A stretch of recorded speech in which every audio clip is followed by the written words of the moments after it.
हमारा वहाँ नागरिकों का युद्ध नहीं है, लेकिन अगर पुष्कर सिंह धामी जी उपस्थित है। एक बार सभी से निवेदन, जोरदार तालियां बजाकर माननीय मुख्यमंत्री जी का स्वागत करेंगे। मेरा निवेदन, उत्तराखंड सरकार में कैबिनेट मंत्री माननीय गणेश जोशी जी हम सबके बीच में उपस्थित है। एक बार जोरदार तालियां बजाकर माननीय मंत्री जी का स्वागत और अभिनंदन, कबिया जी का स्वागत और अभिनंदन करेंगे। राजपुर विधानसभा क्षेत्र से बहुत ही सम्मानित विधायक आदरणीय खजानदार जी अपने बीच में हैं, आपका भी बहुत बहुत स्वागत और अभिनंदन हम करते हैं। रायपुर विधानसभा क्षेत्र से बहुत ही सम्मानित विधायक आदरणीय उमेश शर्मा काऊ जी अपने बीच में, आपका स्वागत अभिनंदन। अपने बीच में डोईवाला विधानसभा से विधायक आदरणीय ब्रिजभूषण गेरला जी उपस्थित हैं, आपका भी बहुत बहुत स्वागत अभिनंदन हम करते हैं। हमारे बीच में रुद्रप्रयाग से विधायक आदरणीय भरत चौधरी जी उपस्थित हैं, आपका भी हम आज के कार्यक्रम में स्वागत और अभिनंदन करते हैं। भारतीय जनता पार्टी के साथियों, तालियों में कंजूसी न करें, आज हम तिरंगे की शान के लिए यहाँ पर उपस्थित। जिंदाबाद, भारतीय सेना जिंदाबाद। आज भारत की सेना के ऑपरेशन सिंदूर की सफलता के उपलक्ष्य में आयोजित इस विशाल विजय तिरंगा यात्रा के अवसर पर आज के कार्यक्रम के मुख्य अतिथि और एक सैनिक के पुत्र पुष्कर सिंह धामी जी, इस प्रदेश के बहुत ही सम्मानित अध्यक्ष जिनको भी आपने सुना, राज्यसभा के सांसद महेंद्र, सैनिकों को मार गिराया गया और 100 से अधिक आतंकवादियों को मारने का काम भारत की सेना ने किया। जब पाकिस्तान को लगा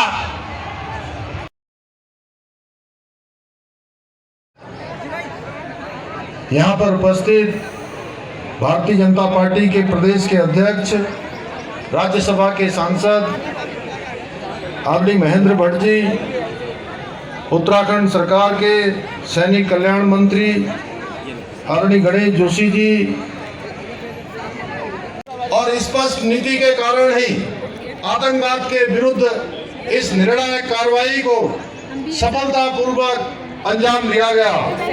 आज इस तिरंगा शौर्य सम्मान यात्रा में आप सभी के साथ चलते हुए मैंने यह महसूस किया कि इस यात्रा में शामिल प्रत्येक व्यक्ति के भीतर एक अलग ही ऊर्जा, एक अलग ही उत्साह और एक नया उमंग दिखाई दे रहा है। आप सभी का जोश इस बात का प्रमाण है कि ऑपरेशन सिंदूर की सफलता ने प्रत्येक भारतवासी का सर्व गर्व से ऊंचा कर दिया है।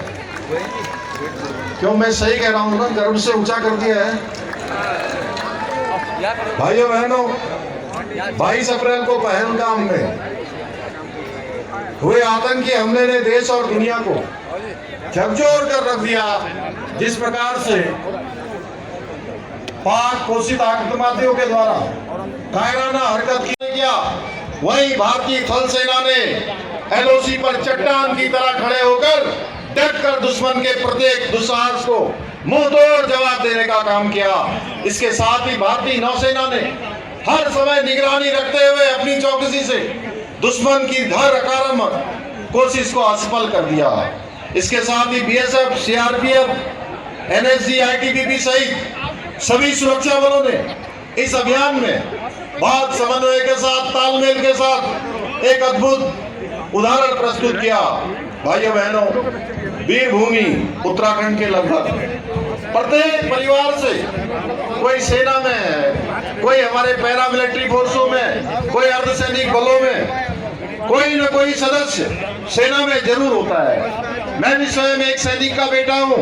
आज मुझे ये देखकर अत्यंत गर्व की अनुभूति होती है कि आदरणीय प्रधानमंत्री श्री नरेंद्र मोदी जी के नेतृत्व में किस प्रकार से हमारे जवानों का, हमारी सेनाओं का, सैनिकों का मनोबल बढ़ाने के साथ साथ सेना को अत्याधुनिक हथियार देने का काम हो या उनकी सुविधाएं देने का काम हो, लगातार 2014 में प्रधानमंत्री के रूप में काम करते हुए श्री नरेंद्र मोदी जी ने सेना को सारी सुविधाएं देने का काम किया है जो देश की आजादी के बाद से कोई भी सरकार दे नहीं पाई थी। आज इस अभियान से भारत ने यह सिद्ध कर दिया कि जहां हम एक और रक्षा के क्षेत्र में भी आज आत्मनिर्भर बन रहे हैं, वहीं भारत में नवीन निर्मित तकनीकी से युक्त स्वदेशी हथियारों और मानव संसाधन अन्य किसी भी देश के हथियारों और कई गुना अधिक आज रक्षा के क्षेत्र में कारगर सिद्ध हुए हैं। इस अभियान के दौरान भारत में निर्मित आकाश मिसाइल, अत्याधुनिक S-400 सिस्टम जैसे हथियार हमारी सुरक्षा का अवैध कवच बने हैं। हमारे जवानों ने ऑपरेशन सिंदूर के दौरान विश्व को यह बतला दिया कि आज भारत किसी भी क्षेत्र में दुनिया के किसी देश से कम नहीं है। भाइयों बहनों, पाकिस्तान के बड़े बड़े देशों से आयातित फाइटर प्लेन, ड्रोन, मिसाइलें भी आज हमारी जो स्वदेशी तकनीकी से निर्मित हमारे वीर जवानों के अदम्य साहस और वीरता के आगे एक पल भी टिक नहीं पाए। जैसा अभी गणेश जोशी जी ने कहा कि 2 दिन में ही पाकिस्तान को घुटने पर लाकर खड़ा कर दिया और सीज फायर के लिए पाकिस्तान गिड़गिड़ाता रहा। भाइयों बहनों, दुर्भाग्य है कुछ लोग जो पहले भी डी एस्केलेशन की रट लगा रहे थे, उन्हें अब भारत की ऐतिहासिक विजय भी रास नहीं आ रही है। मैं आज के इस अवसर पर जहां जन जन आज देहरादून की सड़कों पर है, मैं कोई राजनीतिक बात नहीं करना चाहता, परंतु आप सब भली भांति परिचित हैं कि भारत पर आतंकी हमले पहले भी हुए हैं, लेकिन तब आदरणीय प्रधानमंत्री जी ने अब स्पष्ट कर दिया है कि भारत पर हुए हर आतंकी हमले का जवाब निर्णायक कार्रवाई के द्वारा दिया जाएगा। साथ ही भारत अब किसी प्रकार के भी, आपने देखा होगा राष्ट्र के संबोधन में आदरणीय प्रधानमंत्री जी ने कहा कि आप भारत किसी भी प्रकार के न्यूक्लियर ब्लैकमेल को भी बर्दाश्त नहीं करेगा। यही नहीं, प्रधानमंत्री जी ने अब पाकिस्तान को साफ साफ बता दिया है, साफ साफ संदेश दे दिया है कि आप सिर्फ और सिर्फ आतंकवाद और पीओके पर भी बात होगी।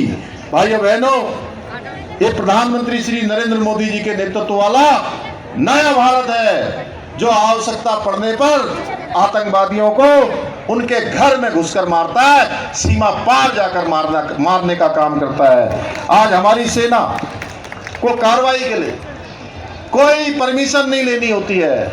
एक समय था, आप सबको पता होगा कि हमारे सैनिकों के सर काटकर पाकिस्तान के आतंकवादी ले जाते थे, सैनिक ले जाते थे, लेकिन कई महीनों बीत जाते थे, सालों बीत जाते थे, लेकिन सेना को आदेश नहीं आता था कि जवाबी कार्रवाई करनी है। लेकिन प्रधानमंत्री मोदी जी के नेतृत्व में नया भारत अब दुश्मन की एक एक गोली का जवाब गोलों से और तोपों से देने का काम करता है। आज के इस अवसर पर मैं आप सभी से आह्वान करना चाहता हूं, आप सभी मिलकर भारतीय सेनाओं के अद्वितीय शौर्य के प्रतीक ऑपरेशन सिंदूर की इस ऐतिहासिक विजय को प्रतिवर्ष मनाएं और अधिक से अधिक लोगों को हमारे वीर सैनिकों के द्वारा जो दिखाए गए साहस, पराक्रम और रणनीतिक कौशल से परिचित कराएं।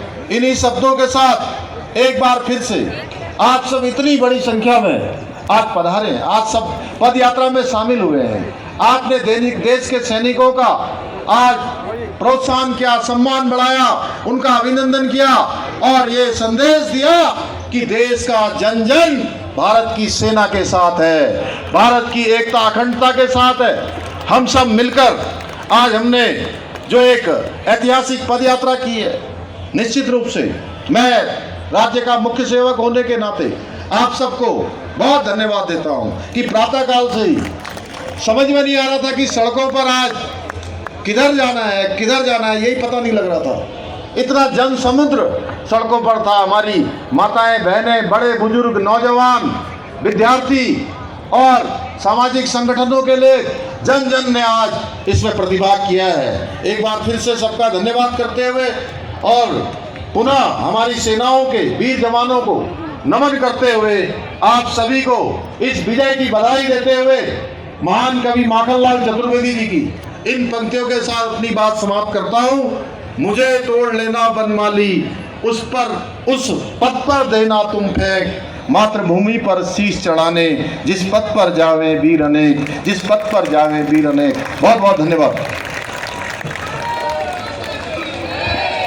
की बंदे बंदे बंदे। मंच पर उपस्थित आज तिरंगा यात्रा के नायक, सूबे के मुख्यमंत्री, हम सबके सम्मानित श्रीमान पुष्कर सिंह धामी जी, मंच पर उपस्थित